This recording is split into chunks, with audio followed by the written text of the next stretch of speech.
Nous, on est au 34 rue des Fabriques. Le nom de l'accueil de jour, c'est le 34 de la rue. L'accueil mixte, ça ouvre la porte à toutes les personnes qui sont sans logement et sans hébergement. On a un public cible qui est un mot qu'on utilise, les grands marginaux, donc les personnes qui vont être inscrites dans un parcours de rue depuis assez longtemps. Mais on accueille aussi des gens qui, à un moment donné, ont une rupture de logement, une rupture de vie, un incident de vie, et qui se retrouvent en manque de solutions. On est un peu cette première porte ouverte, et donc les personnes, elles viennent chercher différentes prestations qu'on propose, des prestations d'hygiène basiques, donc la douche, les toilettes. Ça peut paraître bête, mais à la rue, on n'a pas accès aux toilettes et encore moins à la douche. On propose aussi une prestation alimentaire. Donc il y a du café quand les gens arrivent, mais il y a aussi et surtout une cuisine où on a des aliments qu'on achète à la banque alimentaire. On propose aussi un service de bagagerie, donc on a des casiers en fait. On propose aussi pour les personnes qu'on accompagne une domiciliation postale, ce qui leur permet d'avoir une adresse déjà. Quand on est sans abri, on n'a pas d'adresse, pour ouvrir des droits et pour recevoir du courrier. Je m'appelle Mathieu Piersanti, j'ai 23 ans. Ça fait depuis début janvier que je suis SDF. J'ai découvert ce lieu par des assos. Moi je viens généralement ici pour juste cuisiner, faire à manger, passer un peu de temps aussi où me reposer.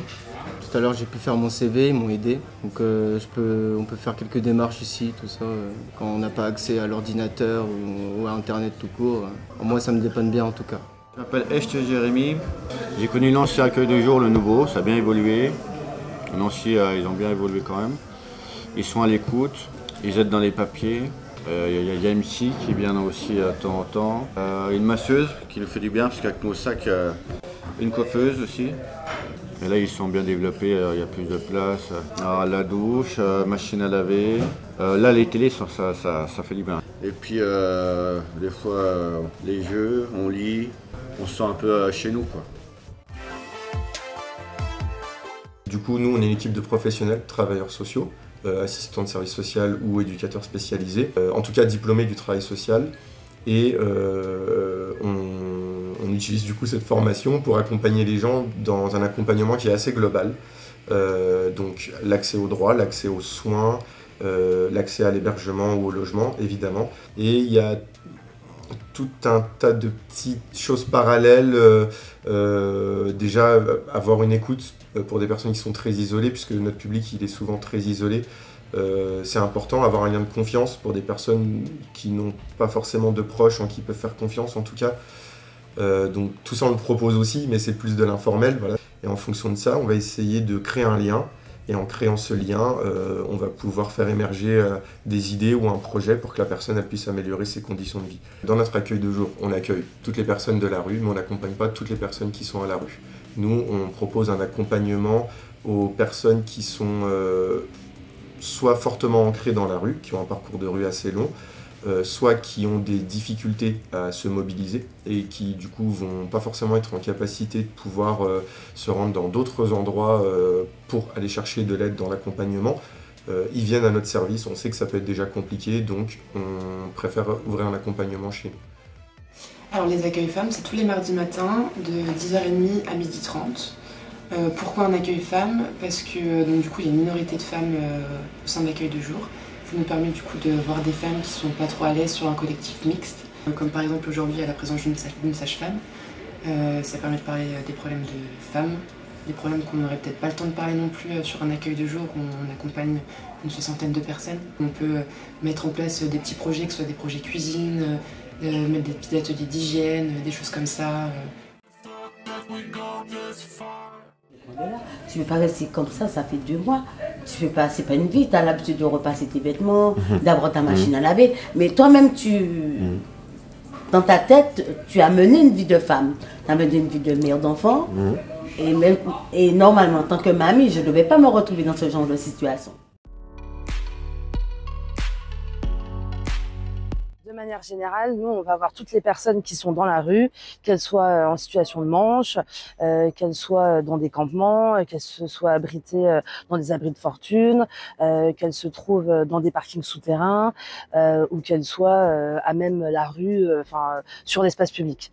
Alors nous, nos principales interventions dans le cadre du SAMU social, c'est vraiment d'aller créer un lien avec ces personnes pour les raccrocher vers les structures sociales existantes, comme notre accueil de jour, mais pas que, ou aller sur leur lieu de vie pour voir un peu dans quelles conditions ils sont installés, si on peut leur apporter un petit peu de confort. Nos outils, que ce soit le café, le thé, les petits biscuits ou nos dépannages alimentaires en hiver, c'est vraiment des moyens d'accroche pour rentrer en communication avec les personnes. On va inciter les personnes, ou en tout cas les encourager à contacter le 115, puisque souvent elles sont dans une forme de refus d'aide et sont découragées de contacter le 115. Elles veulent plus aller dans les structures d'hébergement collectif, dans des lieux de mise à l'abri. Et effectivement, nous, des fois, on arrive à les raccrocher et donc on peut les véhiculer sur ces lieux de mise à l'abri. Le camion a été ménagé aussi pour permettre, notamment en hiver, de pouvoir s'entretenir de manière un peu plus confidentielle que dans la rue. Et puis, des fois, de permettre à la personne de venir s'abriter en fonction de la météo, de se poser pour boire un café à l'intérieur. Et donc, ça facilite aussi les échanges. Je suis dans la rue depuis le 12 septembre 2024, vu que je sors des détentions. Pour nous, c'est un grand objectif d'avoir des personnes qui nous aident. Je m'appelle Sébastien Charpentier, ça va faire 2 mois et demi que je vis ici. C'est des amis à moi qui m'ont forcé pour que j'y aille aller à la sauce. Parce que moi au début je voulais pas aller. Pourquoi? Il m'a dit vas-y, ils vont t'aider et tout. Parce que je voulais pas, parce que j'avais un peu honte. Puis quand je connais pas les personnes qui sont dedans, j'aime pas aller dans les endroits que les personnes que je connais pas. Demain, si quelqu'un perd son logement, il sait pas forcément qu'il y a l'accueil de jour pour venir chercher de l'aide.